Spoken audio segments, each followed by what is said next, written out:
Assalamualaikum warahmatullahi wabarakatuh. Kembali lagi bersama saya Patara di channel tutorial dan edukasi, membahas tentang berbagai tutorial dan edukasi. Sebelum kita lanjutkan pembelajaran kita, alangkah baiknya saya meminta subscribe and like, komen dulu ya di channel saya supaya channel ini terus berkembang. Oke, kita lanjutkan pembahasan mengenai Quizizz part 2. Nah, saya sekarang akan membahas tentang cara membuat soal di situs atau website Quizizz ya.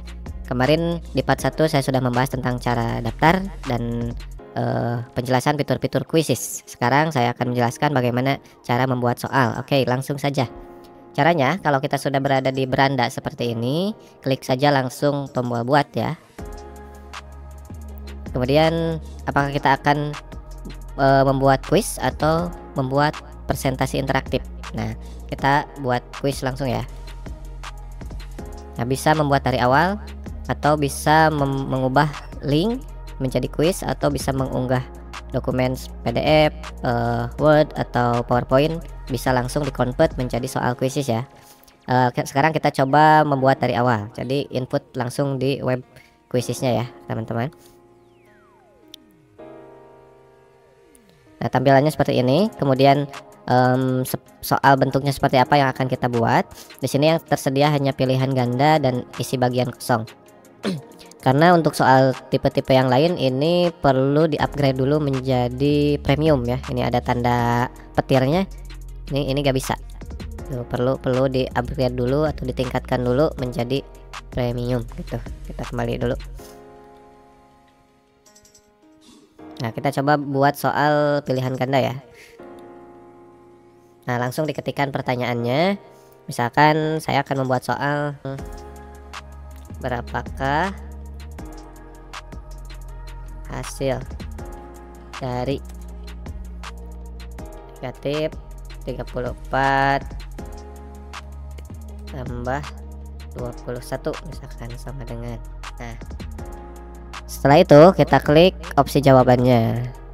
Misalkan di sini 12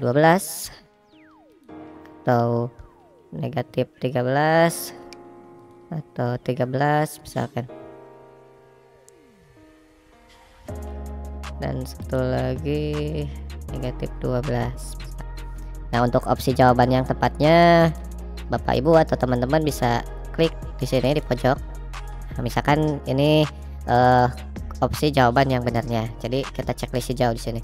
Kemudian di sini juga bisa menambahkan gambar.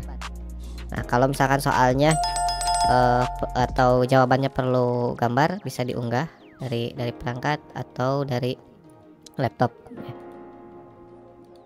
Nah, misal seperti ini. Nah, jadi ada gambarnya gitu ya, teman-teman. Nah, karena kita nggak membutuhkan gambar, jadi dihapus saja.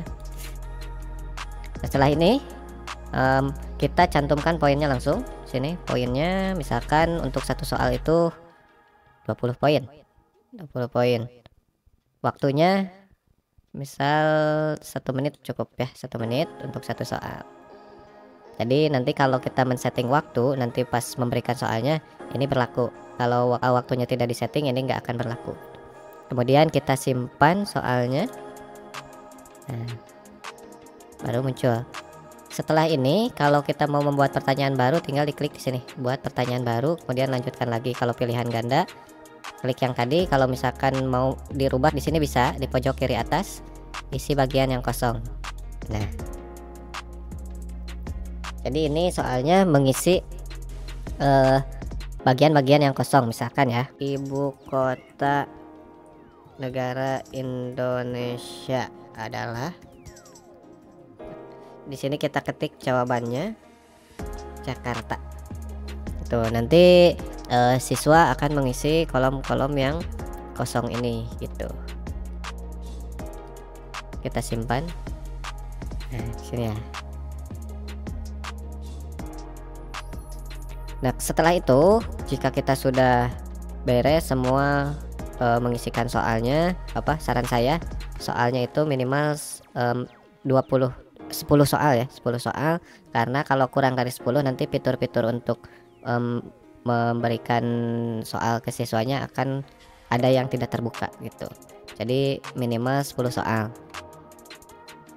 setelah beres membuat soal, kita klik simpan, atau jika kita mau menambahkan gambar cover di sini bisa. Contohnya misalkan judul kuisnya dulu ya, judul kuisnya soal UTS atau soal tugas 1 pelajaran matematika, kelasnya kelas 7, bahasanya Indonesia. Bisa dilihat oleh semua orang. Oke, bisa tambahkan profil, unggah dari perangkat. Nah, ini misalkan evaluasi 1 itu simpan. Oke, setelah beres kita simpan. Nah, sudah tersimpan kan di sini. Kalau kita mau lihat di perpustakaanku seperti yang sudah saya jelaskan, di sini sudah ada muncul soal tugas 1. Nah, sekarang bagaimana caranya menugaskan kepada siswa? Oke, saya ambil soal yang sudah saya buat ya, 10 pertanyaan ini yang evaluasi 1 ini. Nah, kita bisa lihat di sini ada berbagai mode, bisa dimainkan langsung dengan cara klasik, atau kita yang kontrol dipimpin oleh guru, atau bisa dijadikan PR, jadi bisa dikerjakan kapan saja kalau dijadikan PR, atau bisa dengan mode kertas. Nanti yang mode kertas ini saya bahas lagi di part 3 karena agak panjang juga. Saya akan bahas dulu mainkan kuis langsung, kemudian bagaimana cara menjadikan PR. Oke, kita langsung saja ya, mainkan kuis secara langsung. Nah, ini kan kuis secara langsung klasik. Nah, di mode klasik ini ada beberapa pilihan juga. Yang pertama ada tim. Nah, ini tim ya, jadi nanti peserta menjawab kecepatan mereka sendiri, tetapi skornya dikelompokkan berdasarkan tim. Jadi kalau dibagi kelompok, misalnya satu kelompok 5 orang, nanti dirata-ratakan ya. Kemudian ada kode permainan baru nih, mode permainan baru, nanti kita coba. Kemudian ada mode klasik yang biasa, kemudian ada tipe ujian. Nanti Bapak Ibu bisa coba sendiri. Untuk sekarang saya hanya akan mencontohkan yang mode klasik saja dulu. Setelah ini kita setting, tetapkan waktu mulai aktivitas. Oke, kita nonaktifkan saja. Upaya peserta di-defaultkan saja. Kemudian penugasan ke classroom tidak usah. Kalau ada Bapak Ibu punya LMS atau classroom silahkan. Kemudian penguasaan dan pembelajaran, pertanyaan penebusan boleh. Hanya jawab, tampilkan kunci jawaban setelah kuis boleh juga. Itu gimana Bapak Ibu ya, tunjukkan jawaban selama aktivitas, maka terserah itu mah. Kemudian soal diacak ya, biar nanti jika kita menggunakannya di kelas soalnya beda-beda. Kemudian maksudnya soalnya di random nomornya. Kemudian pilihan jawabannya juga sama. Nah, untuk name factory-nya sudah saja, nanti biar mereka yang isi. Untuk musik kita on kan biar lebih seru. Kemudian lanjutkan. Nah, di sini sudah ada tampilan seperti ini. Kita bisa men-sharekan via WA, mensalin ini, atau bisa juga peserta masuk ke aplikasi Quizzes kemudian mengetikkan kode game ini. Contohnya ya, kita salin ini,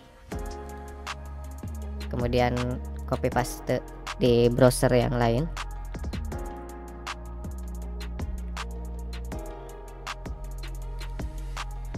Nah, sudah langsung muncul, tapi kegiatan ini belum dimulai, berarti saya belum mengklik mulai. Nah, ini ada mulai sekarang.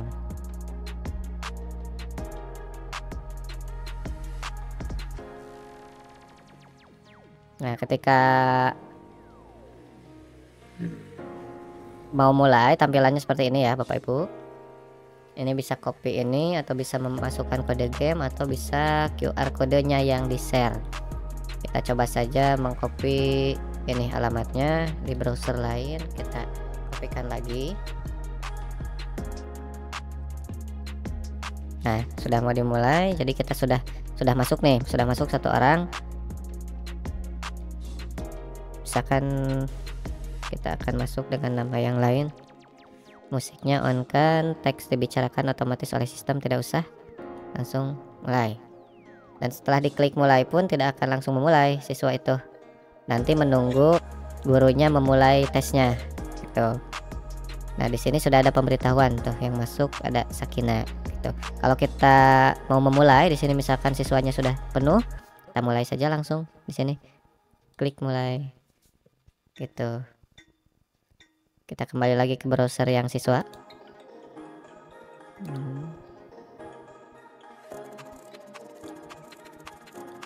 Nah ini di bagian yang gurunya bisa melihat papan peringkatnya, jawaban siswa secara langsung gitu. Nah ini di tampilan siswa 1/8 titik-titik 1, kurang dari atau lebih dari, kita jawab kurang dari ya. Oh benar ternyata. Nah 21/25 kurang 9/25, jawabannya adalah 12/25. Oh benar juga gitu. Nah, baiklah Bapak Ibu, untuk materi pembelajaran kuisis part 2 ini saya cukupkan dulu sampai di sini. Selanjutnya kita akan belajar materi kuisis mode kertas di part 3 ya. Untuk mode kertas ini adalah solusi jika peserta didik tidak boleh membawa HP atau smartphone ke sekolah. Jadi bisa diakalin atau memakai solusi mode kertas ini. Nah, saya tutup dulu sampai di sini. Jangan lupa like, comment, and subscribe. Dan semoga channel ini berkembang terus dan semoga menjadi manfaat dan pembelajaran untuk kita semua. Assalamualaikum warahmatullahi wabarakatuh.